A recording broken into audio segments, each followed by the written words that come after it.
Good morning friend, নতুন একটা video নিয়ে চলে এসেছি। দেখো, আমি সকালবেলা মুখে কাজকর্ম সেরে মুখে ফেস প্যাক লাগিয়েছি, মাথায় তেল দিয়েছি, শ্যাম্পু করব। সেই কারণে আমার দেখো স্নান হয়ে গেছে, শ্যাম্পু করেছি আজকে মাথায়। রবিবার দিন করে শ্যাম্পুই করি। তো এখন আমি পুজো দিতে যাব। দেখো দেখো আমার গোপাল নিচে আমার ঘরে থাকে, এখন ওপরে যাব শাশুড়ির ঘরে পুজো দিতে। দেখো পুজো দেওয়া হয়ে গেছে, কেমন লাগছে আমার সিংহাসনটা দেখতে। ফুল দিয়ে সাজিয়েছি। সকালবেলা সবারই পুজো দেওয়ার থাকে, সবাই পুজো টুজো দিয়ে দাও।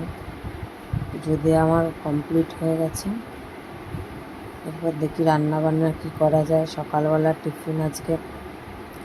টিফিনে করেছিলাম পরোটা আর আলুর দম। তারপরে দুপুরবেলা করেছিলাম ভাত, শাক ভাজা, বটবটি আলু ভাজা, চিকেন আর স্যালাড। তারপরে সন্ধ্যাবেলা আমার বাড়িতে লোক এসেছিলো, দেখছি জিলাপি আর সিঙ্গারা আনা হয়েছে। আমার দিদির ছেলেমেয়েরা এসেছিলো, আমার জেঠি এসেছিলো। জেঠি উপরের ঘরে শাশুড়ির সঙ্গে গল্প করছিল।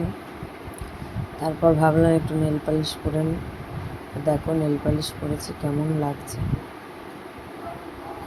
আমার হাতটা। তারপর রাতের আজ খাওয়ার ছিল রুটি আর মাংস। দুপুরের মাংস ছিল, মাংস আর রুটি আর পরোটা ছিল। পরোটাটা আমাদেরও পরোটা দিয়ে মাংস দিয়ে খাচ্ছে।